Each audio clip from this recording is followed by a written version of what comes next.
ನಾವು ಹೂಡಿಕೆನ ಶುರು ಮಾಡಬೇಕಾದ್ರೆ ನಾವು ಎಷ್ಟು ದೊಡ್ಡ ಮಟ್ಟದಲ್ಲಿ ಶುರು ಮಾಡ್ತೀವಿ ಅನ್ನೋದಕ್ಕಿಂತ ಎಷ್ಟು ಬೇಗ ಶುರು ಮಾಡ್ತೀವಿ ಅನ್ನೋದು ಮ್ಯಾಟ್ರ್ ಆಗುತ್ತೆ. ಬಹಳಷ್ಟು ಜನ ಏನು ಅನ್ಕೊತಾರೆ, ಆರಂಭಿಕ ದಿನಗಳಲ್ಲಿ ಹಣನ ಎಂಜಾಯ್ ಮಾಡಬೇಕು, ಲೈಫ್ನ ಎಂಜಾಯ್ ಮಾಡಬೇಕು, ಆಮೇಲೆ ಇದ್ದೇ ಇರುತ್ತೆ ಅನ್ಕೊತೀವಿ.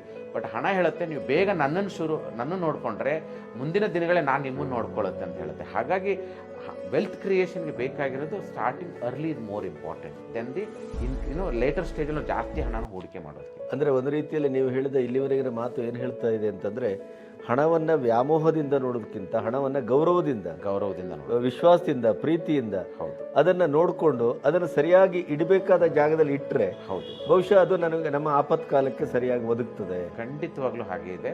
ಆ್ಯಂಡ್ ಒಬ್ಬ ರೈತನಿಗೂ ಮತ್ತೊಬ್ಬ ಹೂಡಿಕೆದಾರ ವ್ಯತ್ಯಾಸ ಇಲ್ಲ. ಒಬ್ಬ ರೈತ ಭೂಮಿ ತಾಯಿ ಅಂತ ಹೇಳ್ತಾನೆ, ಹಾಕುವಂತ ಧಾನ್ಯನ ಪೂಜೆ ಮಾಡಿ ಹಾಕ್ತಾನೆ ಭೂಮಿಗೆ. ಅವನು ಸಮಯ ನೋಡಿ ಹಾಕ್ತಾನೆ,